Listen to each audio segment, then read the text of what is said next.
So this week, also not one of my favorite parshas, Parshas Korach.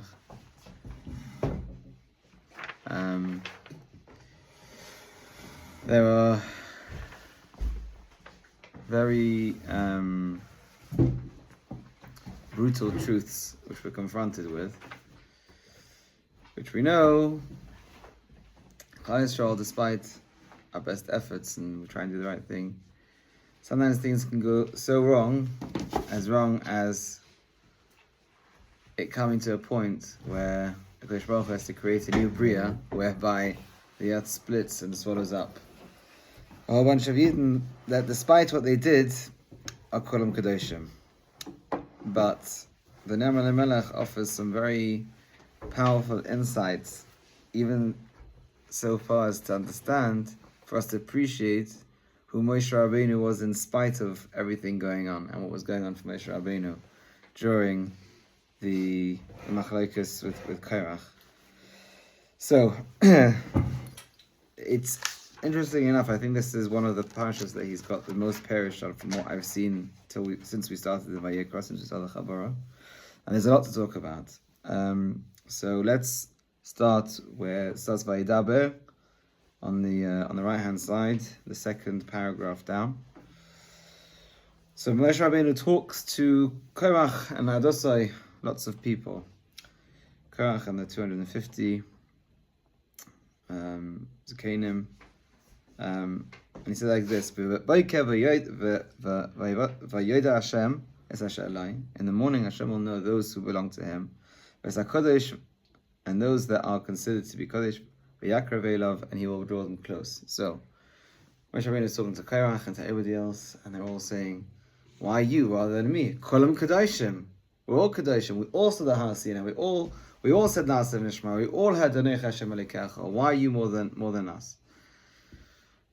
Now, I mean, the honest answer, if I were Moshe Rabbeinu, I would say, well, I don't know if you remember, but I was on top of the mountain, and I brought the Torah to you. That should be enough proof that that's what was going on.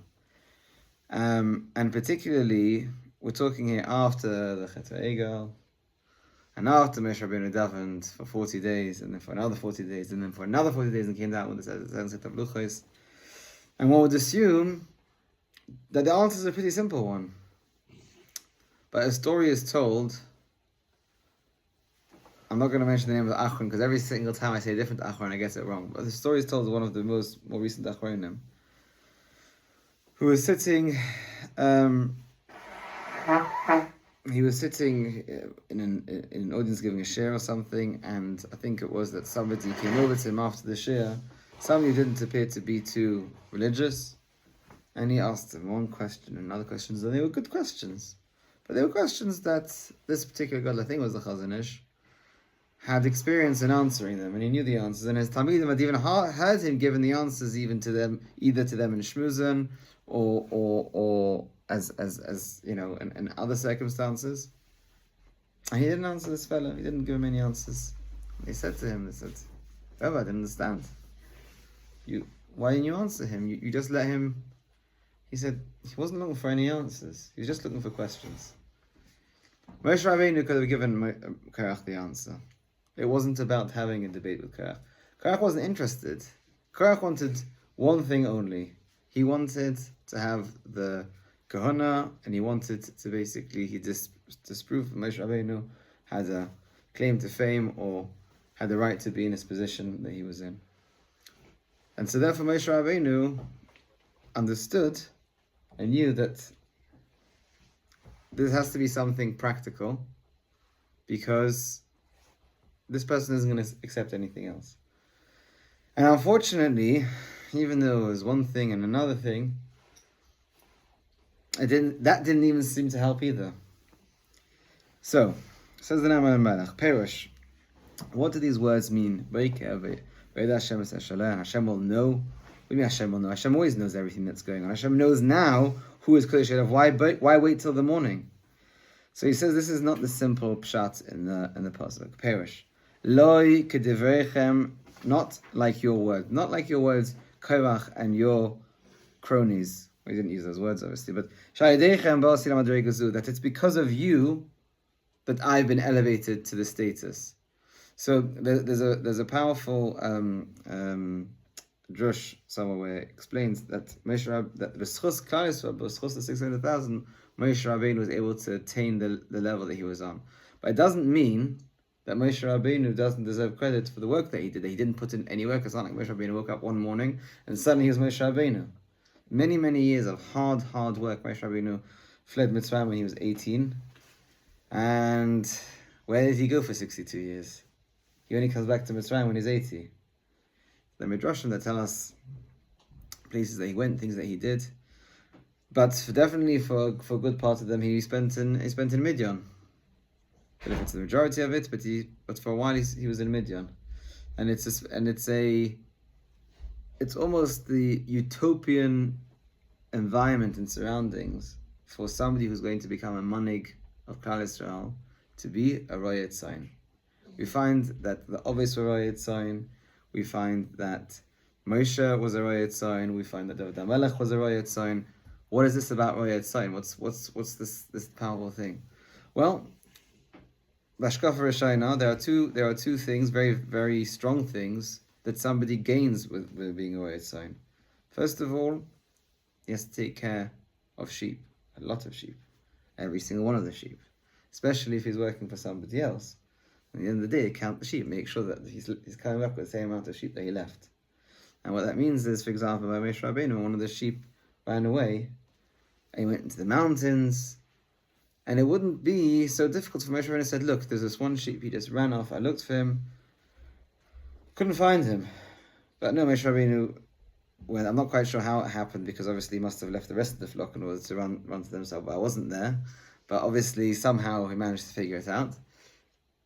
And he showed care for each and every one barrier, just like he will need to when he's going to be a manig of 600,000 plus people. He's going to need to make sure he can tend to the cares of each one, not say, no, can't get them all, can't tend the needs to each one of them.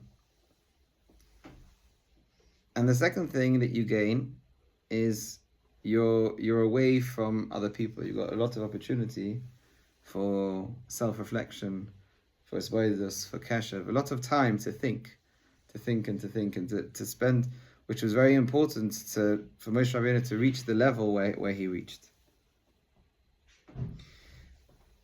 So he said like this: Lo yechenhu. It's not because of you that suddenly I woke up one morning and Hashem said, right, last night you went to sleep like Moshe, this morning you woke up like Moshe Rabbeinu, because now I made you special because you're going to take out Klal Yisrael.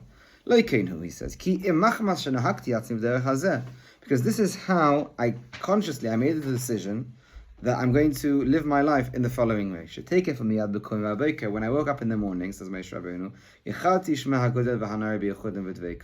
I was very intent and very focused in who's the Rebbeinu Shalom, why should I be so grateful for the Rebbeinu Shalom, what has the Rebbeinu Shalom given me, etc., etc., etc. Obviously, much more than that, but on our level, the simple level, this was the work that he did, or at least what he started with, at least. This is what it means, the V'yoda Hashem. When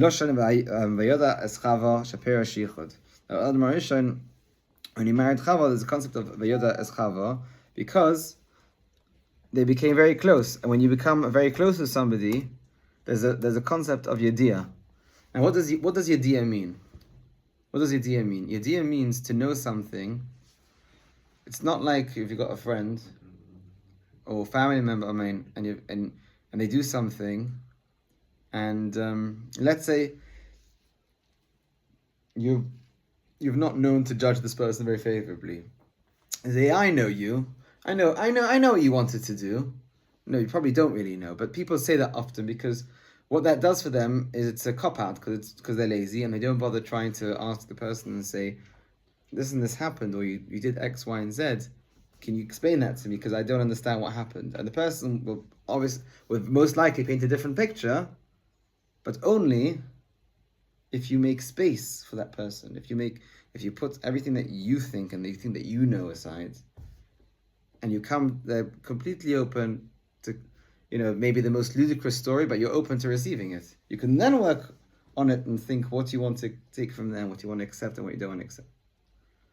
But to come to anything, even to come to a share, to a chabura, to talk to somebody without being open, you will never get the concept of yediyah, of knowing, because you will never be able to fully accept what the other person is bringing.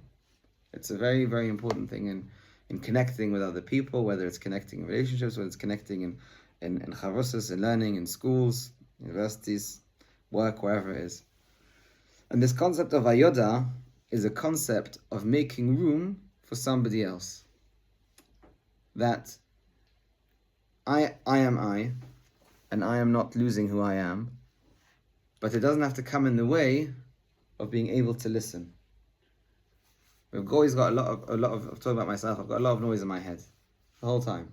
Wake up in the morning, a lot of noise, a lot of thoughts, and especially once you look at your phone and you come davening and you try and focus, and if you haven't had your coffee, it's a little bit more difficult, but you try and you focus on the ani and you kind of zone out, and then you're back in again, and you find yourself at hoidu, and then you zone out and you zone back in. Baruch Shama, it's time for tzitzis, and you go back and forth, and you try, but it's not easy, it's quite difficult. And all the more so, even when we're speaking to other people and we're interacting with other people, it's an avodah. It's an avodah to be here, right now, listening. And so therefore the concept of Vayoda Hashem will know, meaning Moshe Rabbeinu says, I made space for Hashem. I put all my thoughts aside. I put all my worries aside. I put all this. Moshe Rabbeinu, even at the age of 18, when he went out in Mitzrayim and he cared about his brothers and Klal Yisrael, what was going on for them, you think when he left Mitzrayim, he forgot about them? You think he said, oh, I'm out of Mitzrayim now, that's it, I don't really care anymore. No, of course he was constantly worried about Klal Yisrael. Of course. And, he spent 62 years away. He's probably every so, thinking what's going on, and maybe because Moshe Rabbeinu, who knows what he was thinking about, but special thoughts were going on in his mind. But, Afar Pikein, he focused intently on being Miyachid Yechudim, and really coming together. That's the concept of Vayoda Hashem.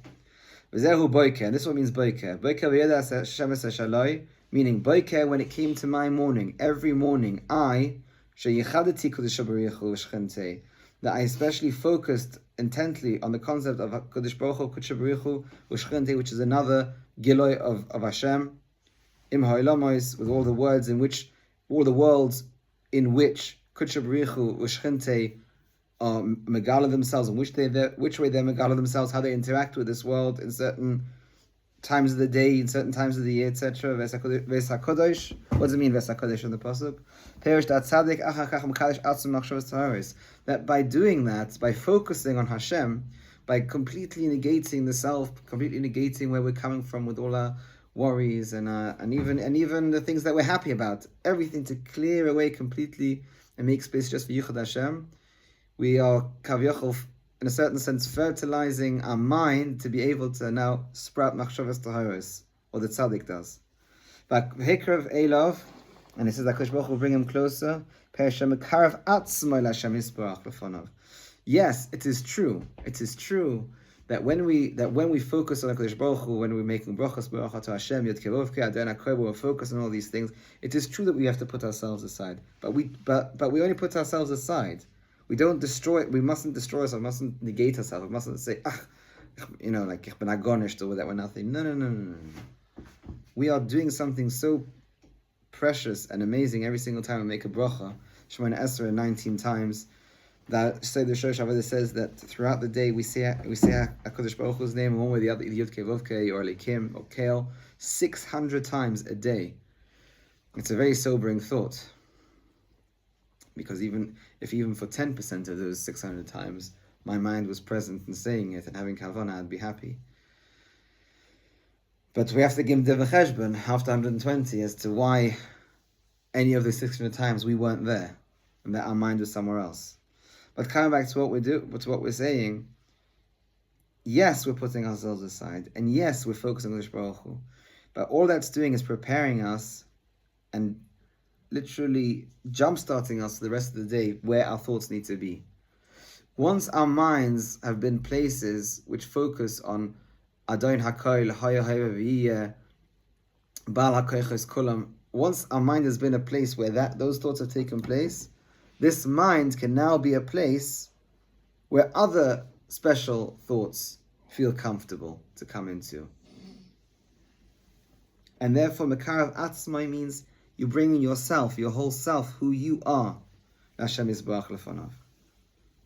V'achar kach, after that, Asher Yivchar Bo Yakrei Elav. After that, Hashem will choose Ratzalema Mish Hashem Yisbarach Baruch Hu Boicher Boy Yakrei Elav. He's choosing him, but not just not Boicher Boy, in him, in each and every one of us. Each and every one of us have a chelek elikim mimar, which is so precious.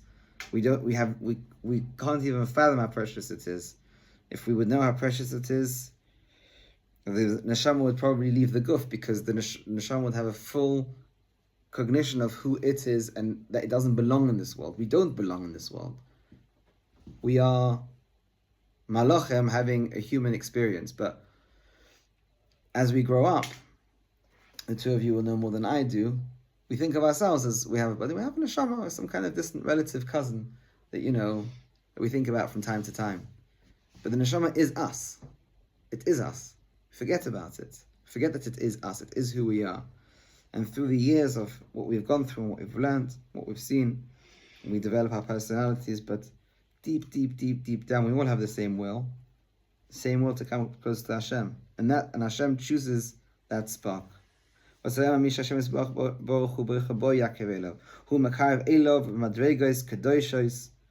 brings him closer through helping him go up a level, another level, and it's difficult, but Hashem will help him.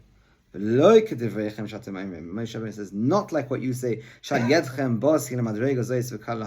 that it's because of you that I've reached this level. I worked hard, says Moshe Rabbeinu.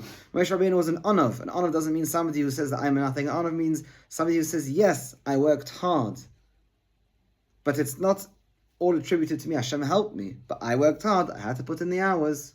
Without me putting in the hours, it's true, I wouldn't have been able to reach it, and without Siyata Deshmai, I wouldn't have been able. But I had to put whichever shtadlis I had to put in, and so therefore that was the conversation taking place between Moshe Rabbeinu and Korach. Another way in understanding this pasuk, says the Elimelech, Ki Moshe Rabbeinu olav hashalom rotzo davka las islem tova sheish aruch chaim. Can you imagine Moshe Rabbeinu, the manning of Klal Yisrael, somebody who had been willing to sacrifice his life, meaning that at the time when he stood up for the Yidden Mitzrayim and he killed the Mitzri, he knew very well this could have potentially bad ramifications for me, but it didn't stop him. He checked, he made a cheshbon, what was going on, what was going to happen in future generations, etc. But also obviously now in the present, and he went ahead anyway. And then he ran away. He ran away. He left everything behind. He left behind a life of living. He's living in the palace, a life of wealth. He left behind his brothers, which probably pained him at the time. And he was waiting and waiting. When will the day come when I'll be able to go back to Mitzrayim? When Hashem tells him, the people that wanted to kill you, they've all died now. It's safe for you to go back. Finally, after 62 years, he goes back. And Hashem tells him, you can go back, but I've got a mission for you. You're going to take them out. And Moshe Rabbeinu wasn't particularly excited about that, as we know. And maybe somebody else, maybe my brother, maybe who am I? And it carried a tremendous responsibility of whether how much Moshe Rabbeinu consciously or subconsciously knew of the difficulties that he'll have with Klal Yisrael the Midbar, I don't know.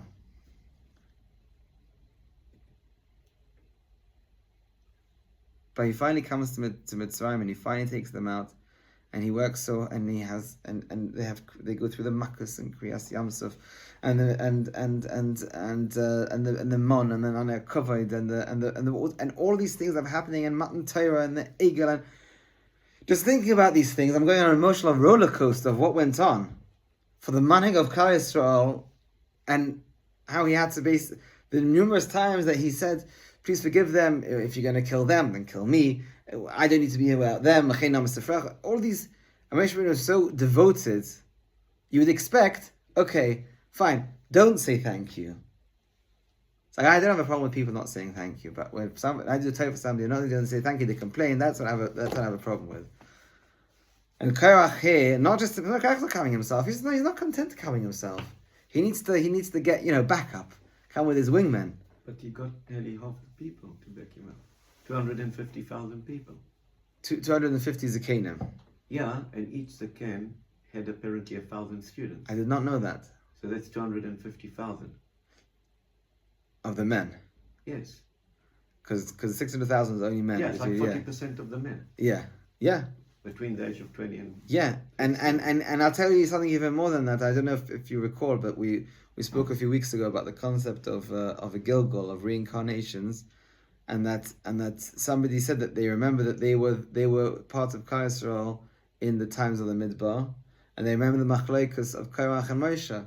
And they said to him, well, obviously, you were on the side of Moshe. I said, actually, I was on the fence. I didn't know. Can you imagine not knowing? Korach must have been a pretty special person to be able, after everything, okay, we have to remember that we're looking at the story of Klal Yisrael through the Chumash. So we are looking at a narrative where Hashem is saying, the Chumash is fact. The Chumash isn't a history book, but the Chumash is factual, saying this happened, this happened, this happened, this happened. We don't know what experience somebody going out to Mitzrayim, what they experienced in themselves. How somebody went out to Mitzrayim, whether they thought that every one of the 10 Makkos was Yad Hashem, or some of them were, and some of them weren't. Some of them were something else, or by Kriyas Yamsuf, whether they saw each and every Nes, because we don't know how much they saw. We only know from the Rebbeinu Shem's perspective, telling us the truth and the facts of what happened, because Hashem knows everything and experienced everything and is the orchestrator of everything. Yeah, but they say even the worst Jew at that time was 1,000 times holier than any Jew today. Definitely. Right? Yeah. So, if they got punished so harshly, those righteous Jews that went against Moshe, right? Yeah. What chance have these Jews got even today, like the ones who don't even do anything? All these chilonim that hate God. Yeah. I mean, they're all going to suffer 1 billion times worse than that. If you think about it, they should be... Yeah. So burnt alive today, the way they're behaving. On the other hand, you have the awareness, and therefore the fall from potential is what exacts the punishment. Meaning, if I'm expected to be on this level and I'm over here, and I have much further to go down, then I won't be punished as much as something that's on this level, and I can reach much, much, much, much higher, and they didn't. Meaning, what does Hashem expect of every Jew alive today?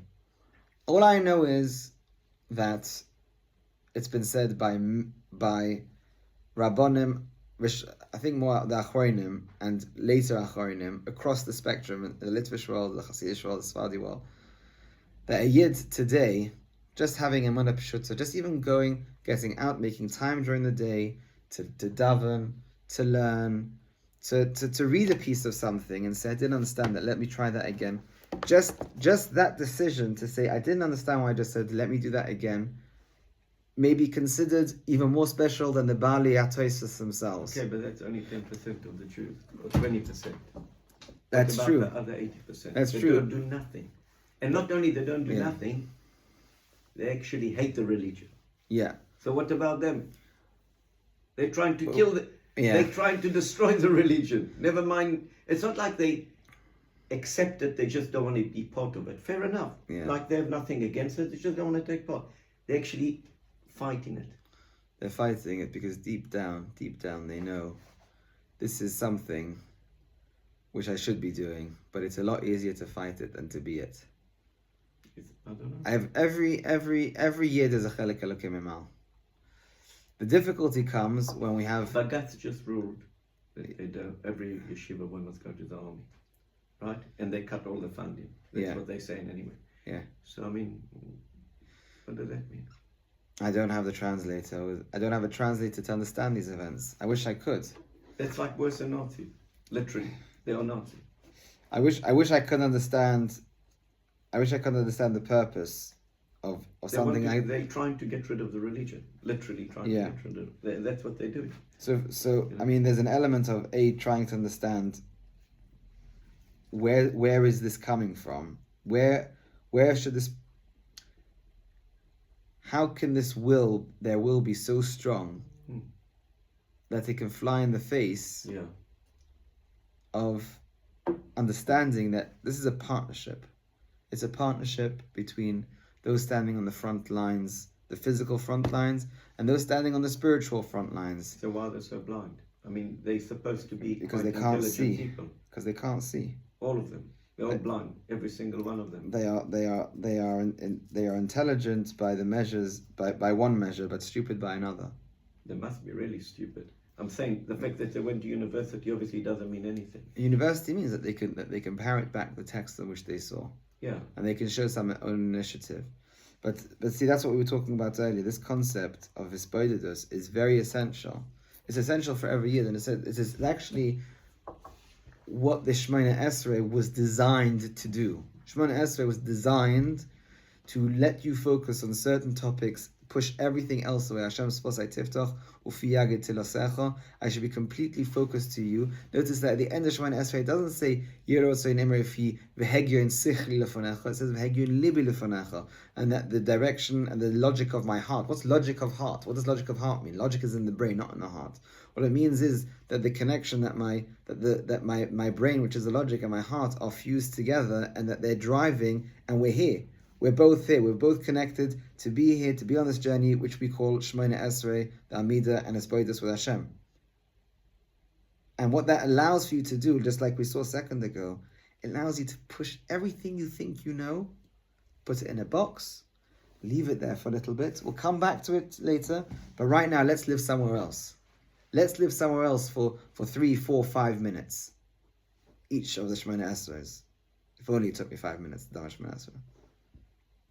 That's the goal. That's the ideal. Once you do that, and once you can be, let's call it humble enough to put yourself aside for 5 minutes, then you can be open to other ideas which are not ideas which you would otherwise accepted. So how did 250 Nifsim follow Korach? We'll see that in a second. It's actually the next part. That's a good question. It beggars belief. Especially after what you've told me, that each one of them was in charge of 1,000 other holy neshamas. Yes. So let's go quicker through this piece. I'll skip the next one so we can get to the challenge.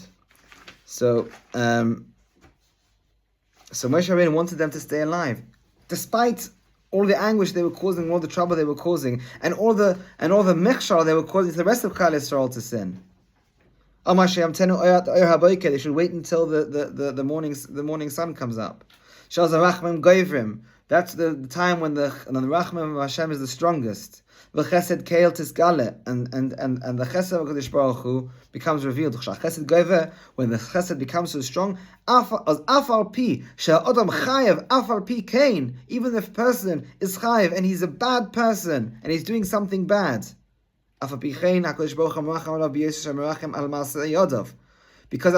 is merachim on the entire world, who in the morning when the sun rises, they serve the sun in those days, and today I'm sure there are some that still do, and HaKadosh Baruch Hu has to make the racham in the world stronger so that he doesn't destroy those people where they stand and bow down to a deity which is foreign. At that time, HaKadosh Baruch Hu said, well, now is the rachamim time, so even if this person is doing the wrong thing, I have to be merachim on him. He doesn't destroy them. Moshe Rabbeinu says, let's wait till the morning. Do it in the morning, because Moshe Rabbeinu didn't want them to die. Or because in that time of the day, HaKadosh Baruch Hu focuses on the tzaddik, on the schus of the tzaddik. So it could be, this is another reason why is the Amar lahem boiker shachesed gava v'yeda Hashem shalei perish shHashem isbach yovachem aleichem HaKadosh Baruch Hu merachim b'shvil sh'atem shalai, because you're His u'fayel yadav, and you belong and you are His handiwork. Another reason is HaKadosh v'hikrev elav sheyakrav elav zechus haTzadik HaKadosh yakrav elav. The zechus of the tzaddik comes closer to him. V'yoger aleichem numchal lechem v'kalahaven. Moshe Rabbeinu wanted to do everything within his power so that these people would be spared, because he loved each and every one of Klal Yisrael, despite the way that they acted. Now let's go to the next piece, because you're wondering how can it happen that 250 people and 1,000 people under them, so it was 250,250, right? 250,000. 250. So each one of them had 1,000 under him. Yes. So 250,000 plus the 250. Yeah. Yeah. Correct. Vayemer Moshe Korach. Kol lechem machtos. Each and every one of you should take Korach, and each one of the 250 would take a special machta, a shovel, and put in it ksairos. Kosav Rashi, chitipshem hayu, although they stupid, halay hisra behem, he warned them, because ksairos is no fickle thing. And therefore, those that bring an Esau, we know what happened to Nadav and Avihu, that had already happened at that point in time. Why did they do it? So they were chaytza. It's still difficult to understand. You're saying, are they stupid? No, they sinned. How does that answer anything? So why did they sin? You can only sin and not realize this is a machta. The last person that brought a machta, it wasn't Aaron HaKohen, died. They were completely consumed by fire. We had to take them out by their clothes because their clothes were not consumed by fire. Them themselves, their body was consumed by fire, and it was avelos, and there's a whole parasha about it, and the whole thing of shechros. There's nothing which is new here. Alonera, he says. Then in Bavada, it must be Shekavanosam Hoya Gedola. Their intent was very, very Gedola Ma'od was very, very great. L'Shem Shamayim. Chukosam Hoya Kahuna Gedola. They all wanted to be Kahan Gedolim. Ul Hakte Ketairas. Each one of them wanted to do the highest and high avodah they can do in this world, in this reality. Lifnei v'lifnim, in the Kodesh HaKadoshim. Kosher, difficult to understand. Halei tzorach lazeh dveikus Gedol.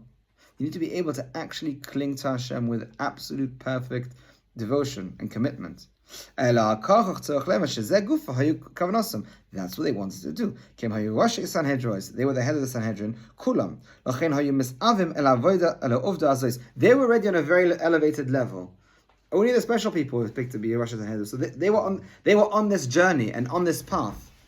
And in their eyes, the destination of this path is Kahuna Gedoleh K'teres Lifnei V'Lifnim Yom HaKippur. That was in that. We're on this journey, and with Sanhedrin, so we've obviously accomplished something already. Who's to say we can't accomplish that? Kadei al yoda yuchlu lesaken es shleimus nafsham. And these are the crucial words. That through this avodah of bringing K'teres Lifnei V'Lifnim, they could repair the ultimate tikkun for themselves. And as lofty as this concept is, this is where the fall starts. Because when you think that the Kohen Gadol is doing the avodah of the K'teres Lifnei V'Lifnim for himself, you are deluded and you are missing the point of the avodah. And it's a concept which would seem, I don't understand. Surely it's better than X, Y, and Z. Yeah, it's better than maybe something else. But you're doing it for the wrong reasons. And you probably don't even know. You might not even know subconsciously the real reason why you're doing it, but your conscious reason is that you're doing it for yourself. And we'll see how he goes on and to say how they went wrong. To come to the utmost connection and clinging to Hashem. Moshe Rabbeinu understood this. He understood their intent. He understood what they wanted to do. He saw it. He knew something more and understood something more that they didn't. They won't be able to reach this madrega where they will be able to be makti ketairas like Aaron HaKohen does and come out unharmed. Why not? You need the Bnei Aharon. Why? Why Bnei Aharon? In order to actually be dovak, in order to actually cling to Hashem, you need to have a fear which is so great. You do not exist. When you are in the Kodesh HaKadoshim, the Kohen Gadol is in the Kodesh HaKadoshim, he does not exist. You know how we know he does not exist? Because what's he doing when he's going Lifnei V'Lifnim and bringing the Ketores? What's he doing? Is he davening for himself? That's happened already. He's already also kapara. He's davening for Christ, and for the people that when they go back, that they shouldn't get wet in the rain. He does not exist. He's not there. The Kohen Gadol is not there. He's not present. So they wanted to do it for the opposite reason. And so therefore, in order to achieve what they want to achieve, which is what they thought it was that when they go into Yom Kippur, it's the ultimate tikkun for themselves. That means that how can you be a representative for Klal Yisrael if you are in the way? So they all wanted to do it for themselves. Yes, very very elevated level, very elevated level. Still for because they're Rosh Sanhedrin. Yeah, but they wanted to do it for their own gain. They want to do it for tikkun nafsham. Yeah, exactly. Yeah, for their own, a very lofty aspiration, but completely missing the point of kohana. Kohanim. It's like in Buddhism when they meditate for themselves, each person. Right. For themselves. It's not tikkun ha'olam. No. It's not for everybody else. It's, and it's, this is it's powerful and it seems obvious, it's frightening. Because when I'm putting on tefillin in the morning, quite frankly, if I can muster the kavana of Baruch Atah Hashem Elokeinu melech ha'olam asher gedeshanu v'soisav v'tzivanu ni'at and have kavana in each word, what I should still think that I'm not doing this mitzvah for myself, but I'm doing it for Klal Yisrael. Hard enough to do it for yourself. Exactly. Yeah. But then again, you're talking about the Dar Midbar. And so you're talking about people who they were getting the mitzvahs and they're getting more mitzvahs and more mitzvahs. But they should have understood that it's a job of the Levi more so. Well, clearly you're right, because they were punished. So if they shouldn't have understood, they wouldn't have been punished. It would have been an honest mistake. So they obviously did understand it. They didn't understand it. No, they should have, but they didn't. Correct. And that's why they were punished. Because they were on the level that if they would have wanted to understand it, they would have understood it. And whether it's that they were swept up with Korach's idea, or whether the concept of being the Kohen Gadol appealed to them for loftier reasons, but still not for the right. A thought does not have to be considered a bad thought for it to be a wrong thought. Very important. It's very important. You can have the most purest intentions, but it's wrong. It's wrong. Klal Yisrael, by the Chet Egel, lots of songs speak about it, the Beis Halevi, the Moav Shemesh, they had pure intentions. They didn't even intend for an Egel to come out with the fire. It happened. But it was wrong. It was not bad, it was wrong. And they were swept up, so they were so swept up in the wrongness that when this Egel came out of the fire, nobody said, oh, hold on a second, boys, we've gone too far. And that's the danger of the right kavanah, but the wrong actions, and accompanied by the, well, I'm in it already. We're not going to finish the whole thing, but let's see how much we can get in the next few minutes. He doesn't exist, he's not there. So there's no hana for himself because he's not there. Unlimited potential. The neshama reaching as far as it can because it's not limited by the concept of who I am and my limitations. And that was the chet of Nadav Avinu when they brought the Keteres. They said, like we're going to explain later on. But why did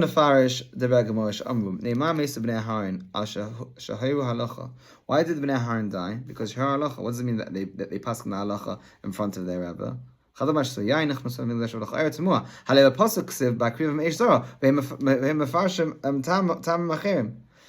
can you tell me that it's because they were Moira Hayra? The pasuk itself tells us because B'Hakriva Meish Zara. Who are you to tell me that there's another reason?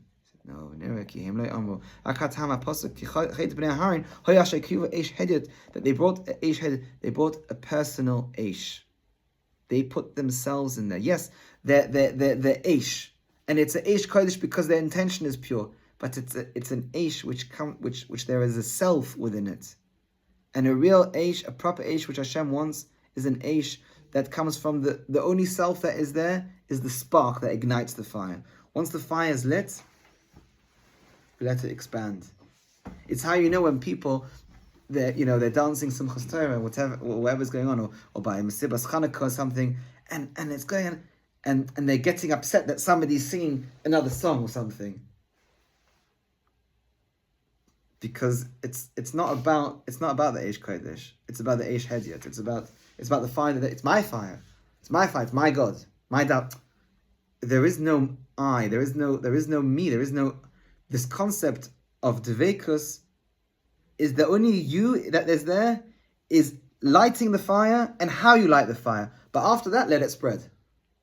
Let it spread like fire spreads uncontrollably. Let it spread. The Eish Kodesh. We're going to stop here. What I think that the Rebbe Melech was alluding to, when there is the self, and the self comes to learn Torah, that is when you're Moira Halacha b'fnei Rabbi.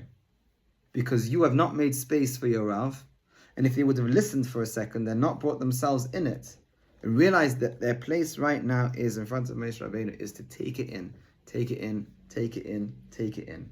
Process it. And when the time comes and I'm asked for my opinion and I'm in the position where I have the responsibility to give over what the halacha is, then I speak up. But b'mokim she'ein ish. Moshe Rabbeinu was the ish there, but ish Moshe. He was the man to listen to. He was the man to say, right, now it's his turn to speak. And now the space within my mind and heart, we're going to clear it all out from everything that's there. We're going to listen to what's coming in. To be able to relate, of course, to our Rabbanim that way, and to Mor Halacha, but especially to one another, to be able to hear what we all have to say and to internalize. Shkoyach.